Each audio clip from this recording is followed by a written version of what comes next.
ज्योतिबा, कसा आहे रे तू? मी बरा आहे राव, तू कसा आहे? मी पण बरा आहे. तुला माहित आहे का आपल्या लहानपणीचा मित्र कोण? अरे तू गण्या. त्याचं काय रे बाबा आता? त्याला आज लग्न आहे आणि सगळे चालू आहे. चाल तू पण येतो का? नाही रे बाबा, मला थोडं काम आहे, तुम्ही जा. चाल लवकर जाऊन येऊ. तर तू म्हणते ते येऊ जाऊन.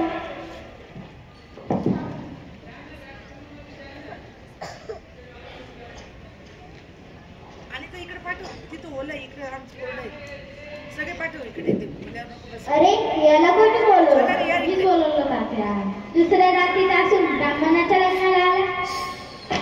अरे तुला तर ते कळत आणि याला कळायला पाहिजे ना. ब्राह्मणाच्या लग्नात फार वाटू होतं. पण तात्या राहू दे बाबा, राहू दे.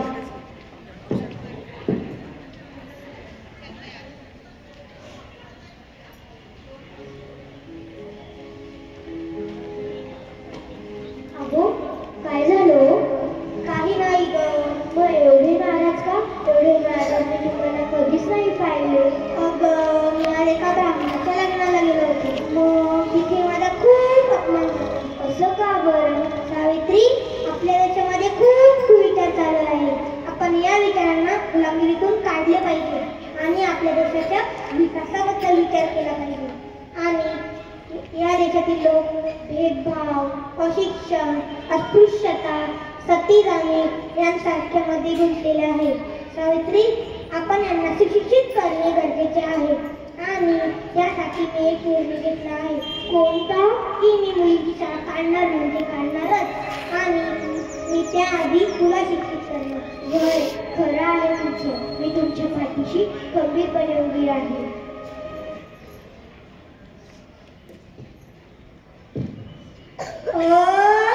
अननसाचा. हे बघ सावित्री. अननसाचा. हा आईचा. आईचा.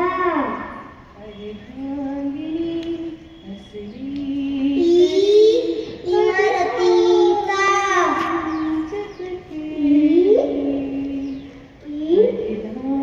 इमारतीचा.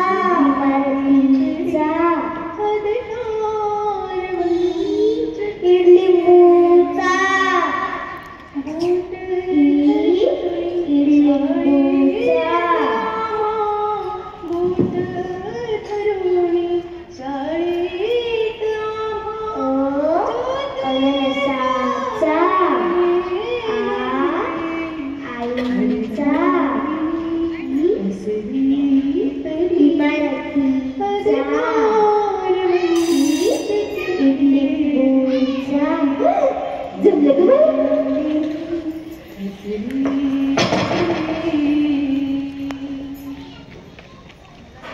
कशा आहे बाळांनो? मी बरी आहे. तू कशी आहेस? मी पण बरी आहे. काय गं सावित्री, आज काय काम काढलंयस? बाळांनो, तुम्ही तुमच्या मुलीला शाळेत पाठवा. कारण शिक्षण खूप गरजेचं आहे. जर एक मुलगी शिक्षित झाली तर संपूर्ण कुटुंब शिक्षित होईल. होय, खरं आहे तुझं. आम्ही आजपासूनच मुली शिकायला पाठवू.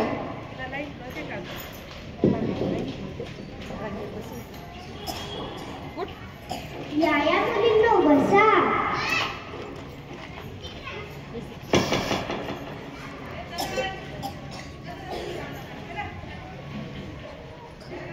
कशा आहे मुलींनो? शिकायला आवडेल ना? चला मग शिकायला सुरुवात करूया. अननसाचा.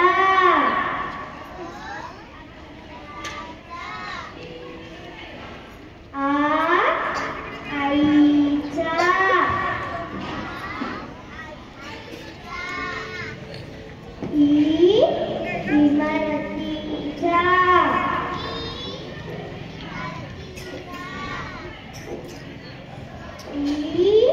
इडली.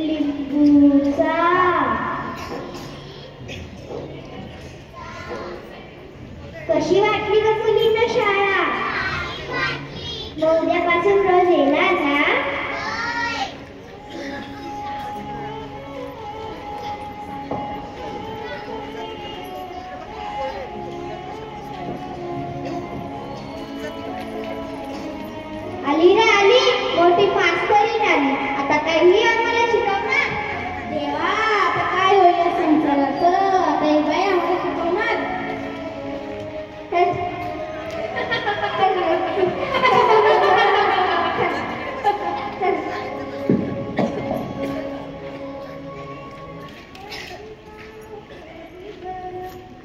तिकडे बस जा लवकर.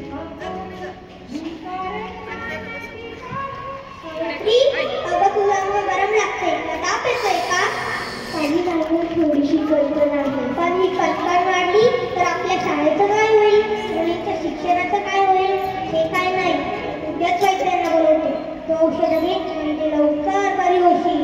आता औषधाने नाही जायचं, मग मला एक शाळेत जाण्यासाठी नवीन मुलं घेऊन द्याल का? मग हातात आपोआप जाईल. बरं.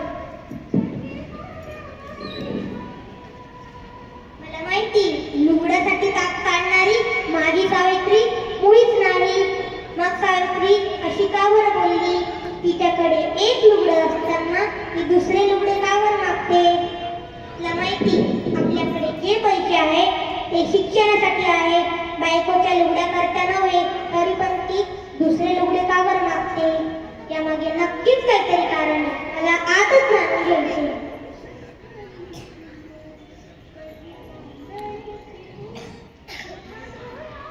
सावित्री, उठ. हे घे नवीन लुगडे.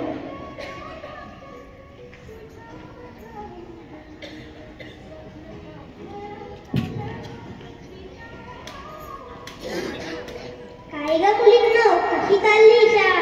शाळा बरी चालली. आज काय काम काढलं इथे? अगं, काल रात्री सावित्रीला खूप ताप आला होता. मी विचारलं तर ताप का बरं आला? तिने सांगितलं मला एक नवीन लुगडं घेऊन दे. पण मला माहिती, लुगड्यासाठी ताप काढणारी माझी सावित्री मुळीच नाही. मग खरं काय कारण आहे?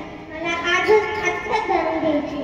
सावित्रीबाई शाळेत येताना त्यांच्या अंगावर लोक शेण चिखल फेकतात आणि त्या शाळेत आल्यावर माखलेले लुगडे धुतात आणि ओले लुगड्याने दिवसभर शाळेत शिकवतात, म्हणून त्यांना ताप येत असेल. परंतु तुम्ही आता त्यांना दुसरे लुगडे दिल्यापासून त्या शाळेत आल्यावर माखलेले लुगडे धुतात आणि वाळत घालतात आणि तुम्ही दिलेले दुसरे लुगडे ते नेसतात आणि कोड्या लुगड्याने दिवसभर शाळेत शिकवतात, म्हणून त्यांना ताप येत नसेल. असं आहे वय.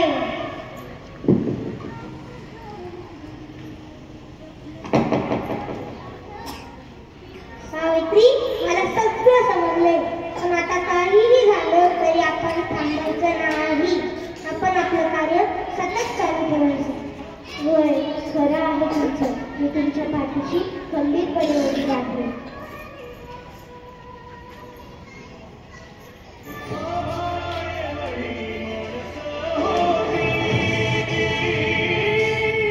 मुलींसाठी शिक्षणाच्या स्वर्गाचे जिने उघडलेगार.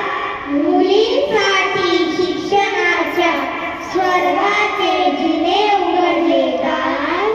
तीच सावित्री आज जगाची शिलेदार.